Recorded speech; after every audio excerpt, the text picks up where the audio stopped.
Hello and welcome back to another popcorn chat. I hope you guys are doing well. I'm being one of those obnoxious people who holds their microphone in the shot. I know, I hate it as well. But here we are in a different setup. I'm normally shooting a video just over here, but we're trying something different. This is sometimes a little bit easier for me to just pop up a camera. I've been using it a lot for my work recently, so let's give it a go on this and see what the quality looks like. So in this video, I'm going to speak to you about S.J. Clarkson's latest film, Madame Web. Okay.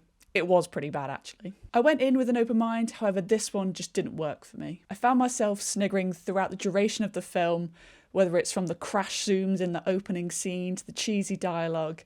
It just seemed so silly, but if it lent in that kind of self-awareness, I think I would have liked it a lot more. With it being a Sony film and having the in association with Marvel, you knew that they weren't really going to say the character names. So they always had these loose connections to these spider people that could walk on walls and ceilings, and little nods to certain characters like Ben Parker. I wonder who Ben Parker will be. What did I like about this film? I thought the supporting cast was good. I think the teenagers who were surrounding Madame Cassie Webb. I thought they did a pretty good job. Not sure about Sydney Sweeney in this school uniform and the ginger wig. Maybe don't cast her in teenage roles anymore, thank you. I think the guy who played Ben Parker, who is in Parks and Recs, did a good job. Nicola Roberts? Not Nicola Roberts, she's from Girls Aloud. Emma Roberts, she's in this. That was a surprise cameo to me. Dakota Johnson, the star of this film, playing Cassandra Webb or Madame Webb. I really like her as an actress. I think she's done some really good films. She had Cha Cha Real Smooth, The Lost Daughter, she did Suspiria, which I've still not seen, which I need to see. I think she is a really good actress. So to see her getting slated in this film and now seeing it, I can see where that comes from. I think this is a pretty poor performance from her. But whether she's been restricted by the script itself and the director, maybe they've just done a few takes, she's done a silly take and, let's see if this works. And they're like, yep, move on. I feel like that's what's happened here. I think there's a lot of control from above. I wouldn't judge Dakota Johnson on this film. This is the first time you've seen her. Go and watch more of her independent films. She's done a really good job. I think she's a good actress. Yes, she's a Nepo baby, but she does a really good job. One of the things I did know about going into this film was the fact that it was set in 2003. And now there's a few references with the music. We have Britney Spears' Toxic, some other songs that you're going to recognise.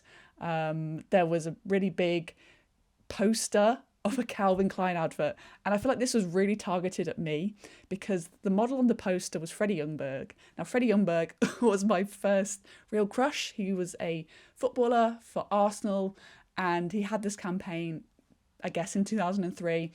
And that kind of awoken something within me as a small child, seeing those photos. So to see it, and that's something that happens in the final kind of act of the film, I was like, oh my God, Freddie Ljungberg is in this Madame Web film, what's going on?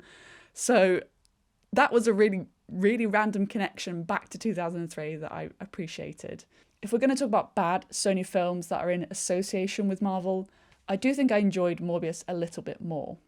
I think mainly due to Matt Smith's sort of approach to the film. He has a kind of camp element to it, and I liked his villain. And I love a vampire story, so I'm going to be a little bit more biased on that. But I think it was just a little bit more silly, and it kind of lent into the silliness, which I think this film could have done, but it didn't. This film just really felt quite boring to me. The plot points were quite tedious. The villain was bad. Everyone's talking about the villain. Yes, he does a very poor job in this. I think every line he speaks is done by ADR, so I'm not sure what happened there. He's really bad. I think he's probably the worst thing about this film. In conclusion, Madame Web is a bad film. I had to go and see it to make my own opinion, and it was bad. Silly, bad CGI, crazy camera angles, crazy editing. So if you've got, almost 2 hours to kill, watch it, make your own opinions. Maybe you're indifferent. Some people have been liking this film, I've seen on Twitter, so give it a watch, let me know your thoughts, and come back and comment on this video. So I'm going to give Madame Web 1.5 stars out of 5. I hope you guys have enjoyed this review of Madame Web. Let me know your thoughts down below if you've seen it, and I'll see you guys very soon for another popcorn chat.